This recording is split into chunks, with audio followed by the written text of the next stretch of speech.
नमस्कार, मैं हूं रीनू। आप सभी दर्शकों का अन्नदाता कार्यक्रम में स्वागत करती हूं। हमारे देश का किसान जन का पोषक है, वह श्रम का देवता है, अन्नदाता है। उसमें ही भारत की आत्मा निवास करती है। ऐसे ही किसानों की प्रगति के लिए हम खेती बाड़ी से जुड़ी हुई बहुत सी नई लाभकारी जानकारियां हर रोज सुबह लेकर आते हैं। तो चलिए कार्यक्रम शुरू करने से पहले देखते हैं आज क्या है अन्नदाता में। परवल की उन्नतशील किस्में और रोपाई तकनीक।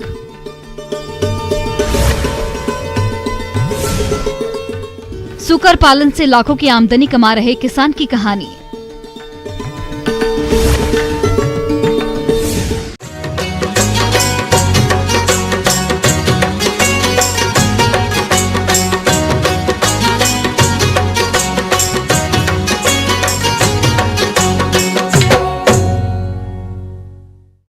परवल की खेती प्रदेश के बहुत से किसान भाई करते हैं। फिलहाल इसकी शदरकालीन फसल की रोपाई का समय चल रहा है। अगर आप भी परवल की खेती करने जा रहे हैं तो अच्छी पैदावार लेने के लिए आप इसकी कौन कौन सी किस्मों का चयन करें और रोपाई के वक्त किन किन बातों पर खास ध्यान दें, इस बारे में बता रहे हैं कृषि विज्ञान केंद्र जाले दरभंगा के कृषि वैज्ञानिक डॉक्टर सिराजुद्दीन।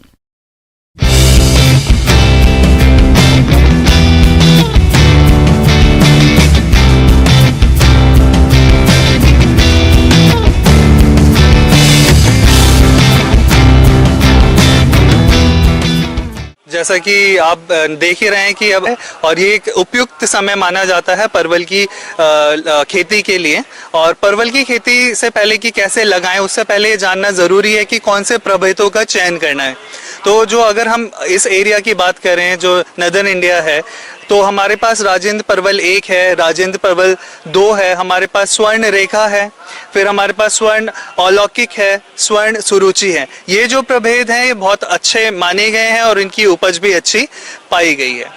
अब प्रभेद सिलेक्शन के बाद हमें ये देखना ज़रूरी है कि किस तरह की मिट्टी में आपकी जो परवल की है खेती हो सकती है। तो परवल की खेती हमें हमेशा जो बलुई दोमट मिट्टी होती है उसमें करनी चाहिए। वैसे हर प्रकार की जो मिट्टी है उसमें हो जाती है, बस हमें ये ध्यान रखना चाहिए कि जल निकास की वहाँ पर व्यवस्था होनी चाहिए, क्योंकि जो आपका परवल है वो आपका अगर वहाँ पर वाटर लॉगिंग कंडीशंस है उसको सहन नहीं कर पाता है। तो ऊंची जो ज़मीन है और बलुई दोमट मिट्टी जो हुई और जल निकास वाली जो जगहें हैं ये इसके लिए उपयुक्त मानी जाती हैं। परवल को उगाने से पहले खेत में कम से कम 3 जुताई करनी चाहिए। खेत की जुताई करने के बाद पाटा जरूर लगाएं। अगर हम परवल को ऊंची भूमि पर बो रहे हैं तो 30 गुणा 30 सेंटीमीटर का गहरा गड्ढा खोद लें। परवल का उत्पादन जड़ों की कटिंग करके रोपाई की जाती है। परवल की रोपाई जड़ों की संख्या के आधार पर होती है। इसके लिए प्रति हेक्टेयर 2500 से 3000 जड़ों के टुकड़ों की जरूरत होती है। परवल की जड़ों के टुकड़े की लंबाई 1 से 1.5 मीटर की होनी चाहिए। समतल भूमि पर इसकी जड़ों को 3 से 5 सेंटीमीटर का गहरा गड्ढा खोदकर बोया जाता है, जबकि गड्ढों या नालियों की मेढ़ों पर इसे 8 से 10 सेंटीमीटर की गहराई पर बोया जाता है। फिर हमें आपका जो परवल है उसको जो पौधे से पौधे की दूरी है वो हमें कम से कम 1.5 मीटर की रखनी चाहिए। 1.5 से 2 मीटर की भी रखते हैं कहीं कहीं जगह पर। और जैसा कि जब आप लगा लेंगे तो आपको उसमें थाला बनाना चाहिए। हर एक पौधे के अराउंड में पेरिफेरी में 1 फीट के आकार का आपको थाला बना लेना चाहिए, ताकि आपकी जितनी भी पोषक तत्व हैं उसमें दिए जा सकें। अगर मैं पोषक तत्व की बात करूं, अगर पोषक तत्व की बात करें तो सबसे पहले हमें प्रति थाला जो देना है वो हमें 20 ग्राम डीएपी देना है। फिर 200 से 250 ग्राम नीम की जो खल आती है वो हमें उसमें देनी है, और 1 किलो आपकी जो गोबर की खाद होती है वो हमें उस थाले में मिला देनी चाहिए। परवल का अच्छा उत्पादन प्राप्त करने के लिए परवल की बुआई से पहले अपने खेत में सड़ी हुई गोबर की खाद की 20 से 30 टन की मात्रा को मिला दें। इसके अलावा 50 किलो नीम की खली और 50 किलो अरंडी की खली को आपस में मिलाकर खेत की मिट्टी में मिला दें। इन सभी खादों के मिश्रण को खेत में मिलाने के बाद जुताई कर दें और फिर परवल की रोपाई करें। देखिए, जो आपका परवल है इसमें जो नर और मादा जो फूल है वो अलग अलग पौधे पर आता है, तो इसका भी हमें ध्यान रखना है कि जो हमारा नर और मादा का जो रेशो है वो 1:19 या 1:20 होना चाहिए। तो इसका ध्यान आप जरूर रखें। बहुत सारे जो किसान लोग हैं वो अगर बीज के थ्रू आपका परवल लगाते हैं तो उसमें यही समस्या होती है कि उसमें जो नर या फिर मादा उसके जो पौधे हैं वो अधिक हो जाते हैं। तो इसीलिए हम जो मचान वाली विधि है जिसमें कि हम लताएं यूज करते हैं आपके बोने के लिए, उसमें ये हम इंश्योर कर सकते हैं कि एक नर और 20 मादा के पौधे का जो हमें अनुपात है वो मेंटेन करना चाहिए। फिर आप देखिए कि आजकल जो है कि बारिश नहीं हो रही है और जो तापमान है वो बढ़ता चला जा रहा है। तो तापमान बढ़ने की वजह से जो नमी है वो जल्दी जल्दी वहां से खेत से चली जाती है। तो कृषक बंधुओं को चाहिए कि वो अपने खेतों पर जाकर भ्रमण करें और भ्रमण करते हुए देखें कि कहीं पर नमी की कमी तो नहीं है, और अगर नमी की कमी दिखती है तो हमें हल्की हल्की सिंचाई 8 से 10 दिन के अंतराल पर कर देनी चाहिए। परवल की खेती में मिट्टी की नमी के अनुसार सिंचाई करनी चाहिए। कटिंग या जड़ों की रुपाई के बाद यदि मिट्टी में नमी हो तो हल्की सिंचाई करनी चाहिए। इसके अलावा बारिश के मौसम में जरूरत पड़ने पर ही सिंचाई करें। सिंचाई करने के बाद जल निकासी का उचित प्रबंधन होना चाहिए। खरपतवारों की रोकथाम। जब लताएं ऊपर की ओर फैलती हैं तो अनचाहे उगे हुए खरपतवार की निराई गुड़ाई कर देनी चाहिए। ठंड का मौसम समाप्त होते ही पौधे की जड़ों के पास निराई गुड़ाई करके मिट्टी गीली करके पोली कर देना चाहिए। ऐसा करने से खरपतवार पर नियंत्रण पाया जा सकता है। फिर अगर हम देखते हैं कि जब कल्ले निकलने शुरू हो जाते हैं, जो फ्रेश कल्ले होते हैं आपके परवल के, वो अगर निकलने शुरू हो जाते हैं तो फिर हमें मचान बनाने की तैयारी शुरू कर देनी चाहिए। मचान बनाने के लिए हमें जो पंक्तियों से पंक्तियों की दूरी रखनी है वो 2 मीटर की रखनी है, और जब हम खंबे गाड़ देते हैं 2 मीटर की दूरी पर, फिर हमें उसके बीच में सुतली से हमें इस प्रकार से बनाना है कि एक मचान तरह का आपका क्रिएट हो जाए। तो मचान हमें बना लेना चाहिए। जो मचान है इसमें आपको देखना है कि बहुत ही मजबूत बने, क्योंकि अगर आगे आने वाले टाइम में वर्षा होती है तो वो उसमें टिकना चाहिए। फिर उसके साथ साथ एक मचान से दूसरे मचान के बीच में हमें 50 सेंटीमीटर का जो रास्ता है वो भी छोड़ना चाहिए, ताकि आपकी जो दबा छिड़कने का जो मतलब रास्ता है वो वहां से मिल पाए। जो भी अलग सस्य क्रियाएं हैं वो भी हमारी उसके थ्रू हो पाए। किसान भाइयों, अब लेते हैं एक छोटा सा ब्रेक, जल्द लौटेंगे।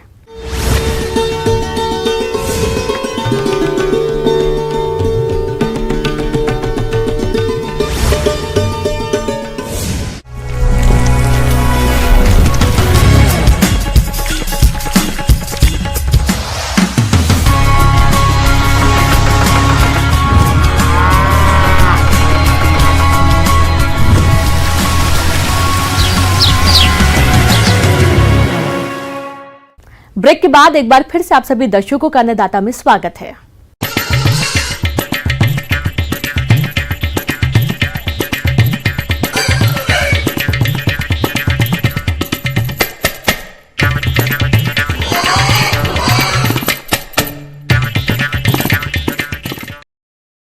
कृषि से जुड़े व्यवसायों में सूकर पालन कम समय में बहुत अधिक आमदनी देने वाला व्यवसाय है। इनकी कई ऐसी नस्लों का विकास हुआ है जो बहुत कम समय में ही 1 कुंतल तक की हो जाती है और इनकी अच्छी मांग भी रहती है। ऐसे ही एक नस्ल है TND, जिसका पालन झारखंड में बहुत किया जा रहा है। और झारखंड के ही जिला पूर्वी सिंहभूम में गौडगौड़ा के रहने वाले किसान कृष्ण हासंदा सूकर की इसी नस्ल का पालन करके लाखों रुपए कमा रहे हैं। देखिए एक खास रिपोर्ट।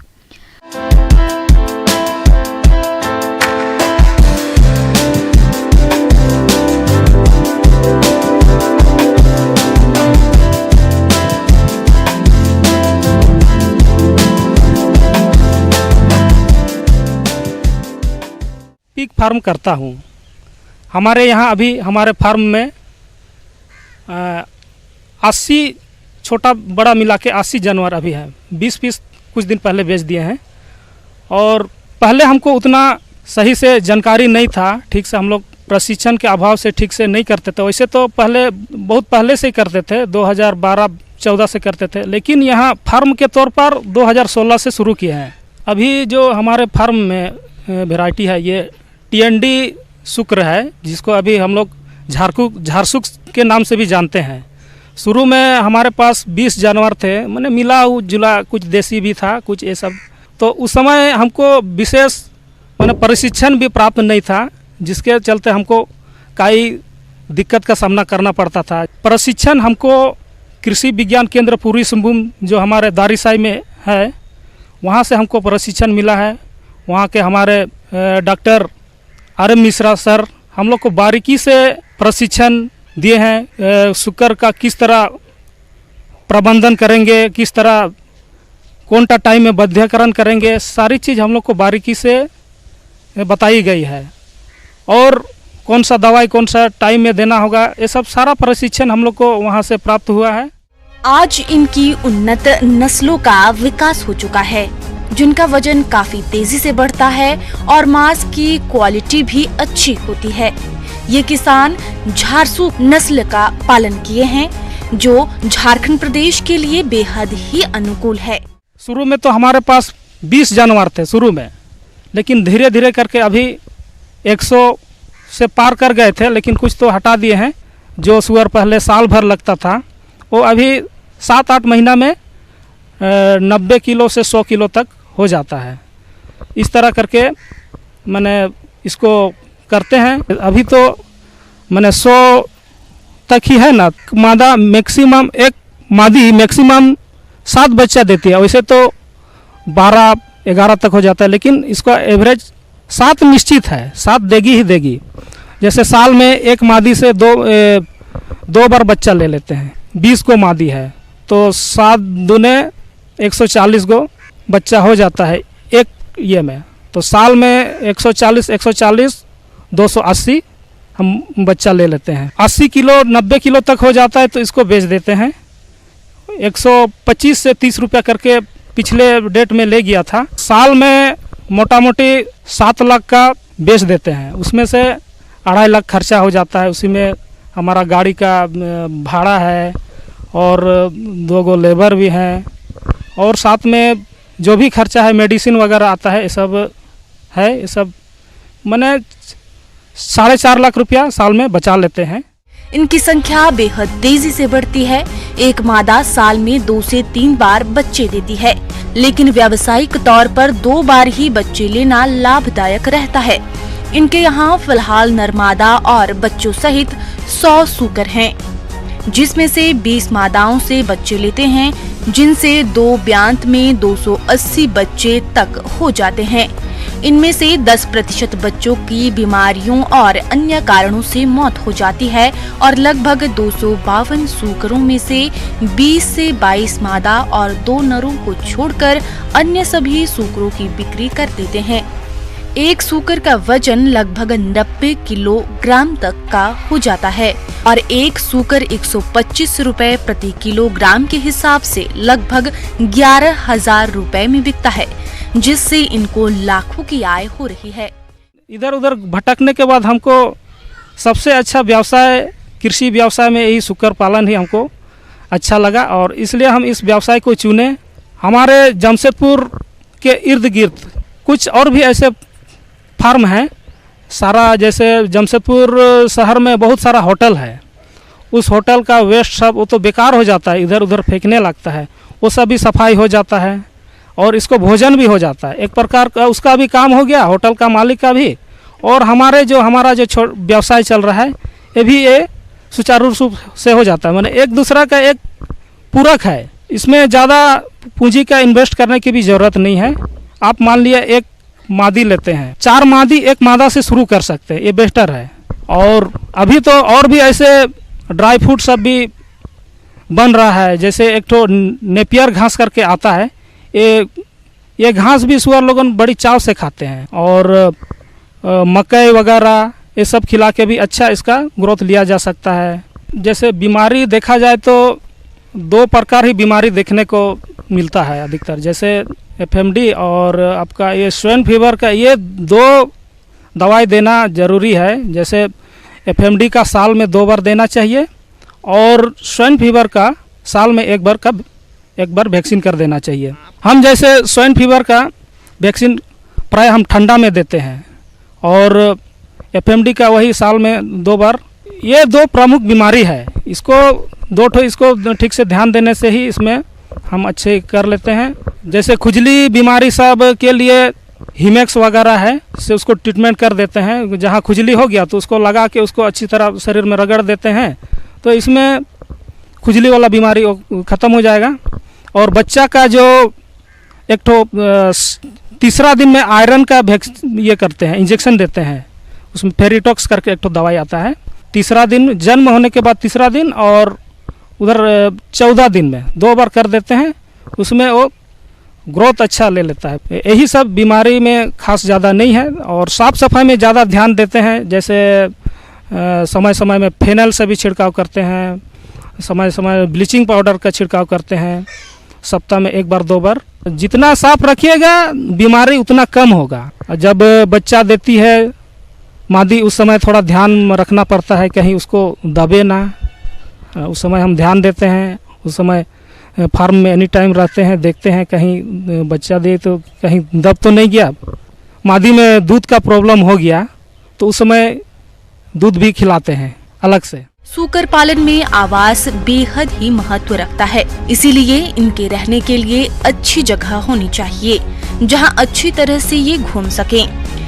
आवास में गर्भित सूकर, नर सूकर और थोड़ा बड़े होने के बाद बच्चों के लिए अलग अलग जगह होनी चाहिए। रही बात बिक्री करने का, बिक्री के लिए बाहर इसको ले जाने की ज़रूरत नहीं है। आपका माल तैयार हो गया, पार्टी लोगन आ जाएगा, माल देखेगा, है ना। अब भाव तय कर लीजिए उनके साथ, जो भी मार्केट में है उस हिसाब से। और हम लोग जैसे बेचते हैं, हम लोग थोक के भाव में नहीं, हम लोग ये करके बेचते हैं, वजन करके। जैसे हमारे यहाँ बाहर से भी पार्टी आ जाते हैं, धनबाद, बोकारो, आपका आसाम का भी कुछ पार्टी आ जाते हैं समय समय में। इस तरह करके मैंने बिक्री में कहीं प्रॉब्लम नहीं है। हम कोशिश कर रहे हैं आगे में अच्छी तरह करेंगे, पीछे भी हमारा जगह है उधर। आगे और भी है खेती बाड़ी से जुड़ी बहुत सी रोचक जानकारियां। यहाँ रुकेंगे एक और छोटे से ब्रेक के लिए।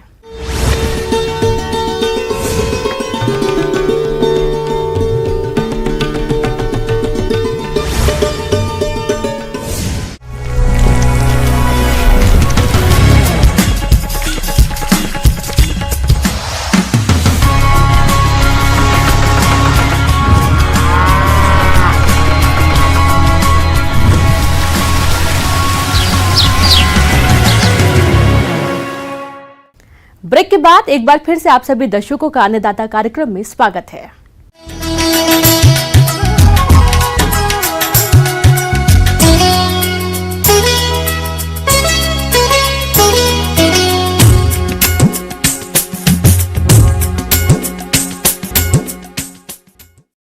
मौसम में बदलाव के चलते पान की खेती करने वाले किसानों के लिए काफी परेशान करने वाला होता है, क्योंकि ऐसे वातावरण में अनेक प्रकार के कीट और रोग पान की फसल में लगने लगते हैं और पत्तियों की क्वालिटी खराब कर देते हैं, जिससे किसानों को नुकसान होता है। ऐसे में किसान थोड़ा सतर्क रहते हुए समय से इनका नियंत्रण कर लें तो होने वाले नुकसान से बच सकते हैं। तो चलिए पान की फसल में पौध सुरक्षा के बारे में जानते हैं कृषि विज्ञान केंद्र जाले दरभंगा के farm manager doctor Chandan Kumar से।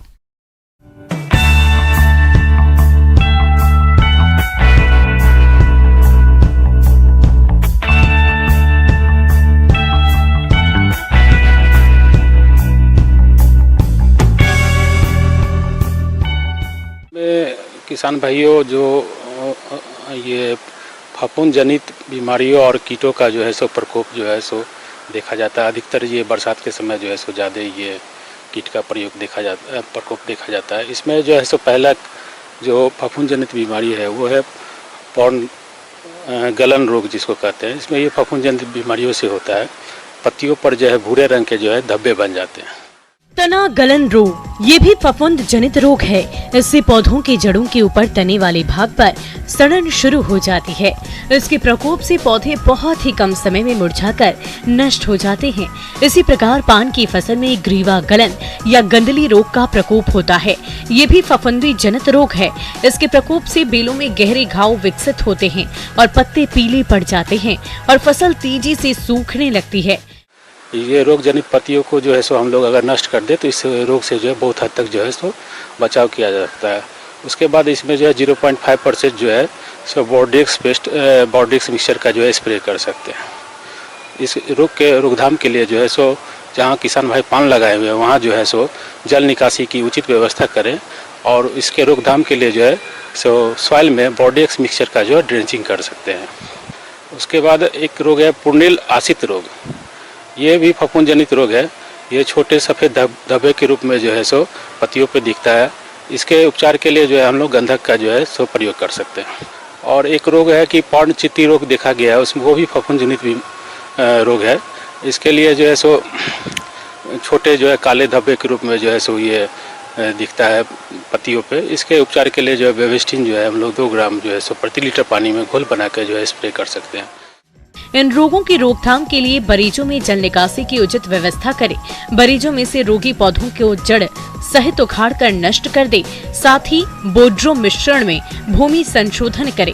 फसल पर रोग लक्षण दिखने पर 0.5% बोड्रो मिश्रण का घोल बनाकर छिड़काव करें। रोग की उग्रता अधिक होने पर फसल पर डाइथेन M45 का 2 ग्राम प्रति लीटर पानी की दर से घोल बनाकर छिड़काव करें।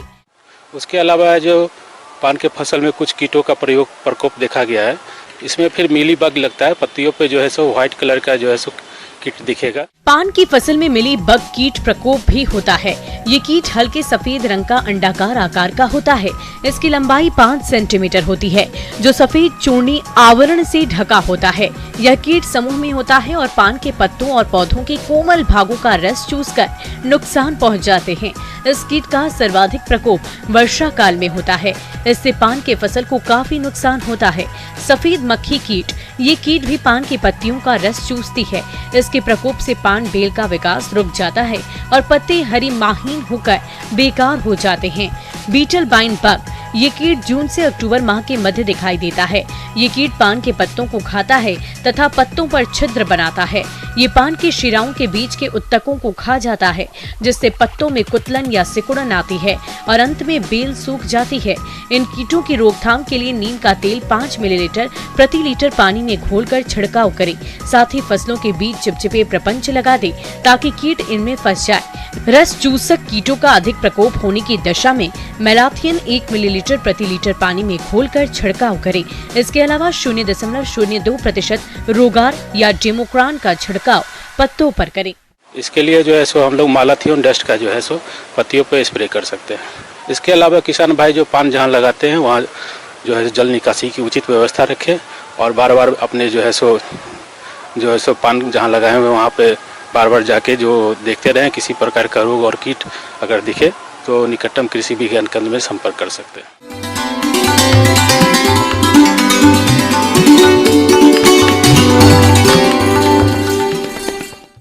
आइए जानते हैं अन्नदाता निःशुल्क फोन के माध्यम से पूछे गए समस्याओं का समाधान। अन्नदाता निःशुल्क फोन संपर्क सेवा के माध्यम से पूछे गए प्रश्नों में से आज हमने जिस प्रश्न को कार्यक्रम में शामिल किया है उसे पूछा है ग्राम चासी, जिला भोजपुर के कृषक रमेश रंजन ने। ये बटेर पालन के बारे में संपूर्ण जानकारी चाहते हैं। तो रमेश रंजन जी, आपकी जानकारी के लिए प्रस्तुत है कार्यक्रम का ये अंश।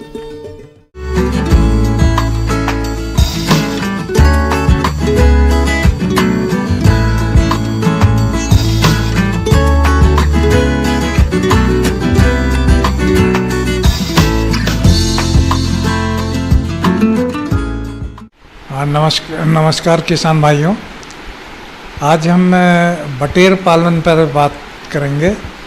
बटेर, जैसा कि आपने नाम सुना ही होगा, ये आपके लिए नया नाम नहीं है। तो बटेर पालन एक ऐसा है कि आप इसका एक व्यवसाय कर सकते हैं। बटेर एक छोटा पक्षी है, मुर्गियों से कम समय में तैयार होता है। दूसरी बात, इससे लाभ यह है कि इसमें बीमारियों का प्रकोप कम है। किसी दूसरे पक्षी का चयन करने की आवश्यकता होगी तो बटेर पालन एक अच्छा व्यवसाय के रूप में अपना सकते। पूरी दुनिया में बटेर की लगभग 18 नस्लें उपलब्ध हैं। उनमें से अधिकांशतः भारत की जलवायु में पाली जा सकती हैं। इन नस्लों में से कुछ नस्लें बड़े स्तर पर मांस और अंडा उत्पादन के लिए प्रसिद्ध हैं। किसान अपनी सुविधा के अनुसार किसी भी नस्ल का चयन कर सकते हैं। बुल व्हाइट, यह मांस उत्पादन के लिए अच्छी नस्ल मानी जाती है। यह अमेरिकी नस्ल की बटेर है। व्हाइट बेस्टेड, यह भारतीय प्रजाति का ब्रायलर बटेर है जो मांस उत्पादन के लिए उपयुक्त है। अधिक अंडे देने वाली नस्लों में British range, English white, Manchurian golden फिरौन और टक्सेडो है।